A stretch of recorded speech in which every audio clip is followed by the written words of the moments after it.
Fee reimbursement బకాయిలు విడుదల చేయాలని డిమాండ్ చేస్తూ ఏబీవీపీ ఆధ్వర్యంలో విద్యార్థులు హైదరాబాద్ శివారు చందానగర్ లో రాస్తారోకో నిర్వహించారు. తమకు రావాల్సిన 9,000 కోట్ల బకాయిలు వెంటనే విడుదల చేయాలన్నారు.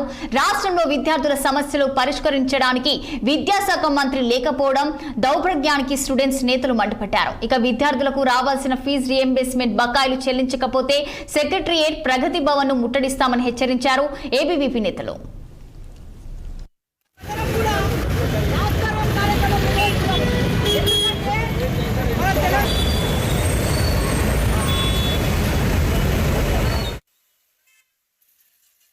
ఈరోజు అఖిల భారతీయ విద్యార్థి పరిషత్ తెలంగాణ రాష్ట్ర శాఖ పిలుపు మేరకు ఈరోజు కుక్కట్పల్లి విభాగంలోని చందానగర్ టౌన్ లో అఖిల భారతీయ విద్యార్థి పరిషత్ రాస్తారోకో కార్యక్రమం నిర్వహించడం జరుగుతుంది.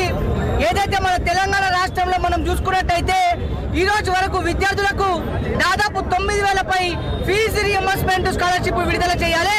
కానీ ఇప్పటి వరకు రాష్ట్ర ప్రభుత్వము విద్యార్థులకు పట్టించుకుంది లేదు, విద్యార్థుల సమస్యలను పట్టించుకుంది లేదు. రాష్ట్ర ప్రభుత్వం ఎందుకు ఇంత నిర్వీర్యం చేస్తుంది? ఈ రోజు ఇప్పటి వరకు తెలంగాణ రాష్ట్రంలో కాంగ్రెస్ ప్రభుత్వం ఏర్పడి 2 సంవత్సరాలు కావస్తున్నా ఇప్పటి వరకు విద్యా వ్యవస్థను పట్టించుకోవడానికి విద్యాశాఖ మంత్రి లేడు.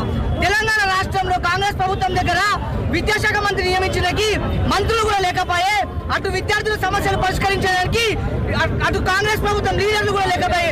ఈరోజు ఇంటర్మీడియట్, డిగ్రీ, బీటెక్ అయిపోయినటువంటి విద్యార్థులు వాళ్ళ కాలేజీలో సర్టిఫికేట్ తీసుకున్నామంటే కాలేజ్ యాజమాన్యం పేరెంట్స్ దగ్గర రక్తం పీల్చుకొని లక్షల ఫీజులు వసూలు చేస్తుంది. సర్టిఫికేట్ల గురించి ఎందుకు రాష్ట్ర ప్రభుత్వం పట్టించుకోవడం లేదు?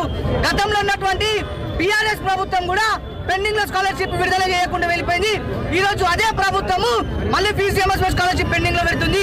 నిన్న మనం చూసుకున్నట్టయితే బట్టి విక్రమార్క గారు ఏమని చెప్పారంటే ఇప్పటికీ మేము ఒక 600 కోట్ల ఫీజు రీయింబర్స్మెంట్ స్కాలర్షిప్ విడుదల చేస్తున్నారు.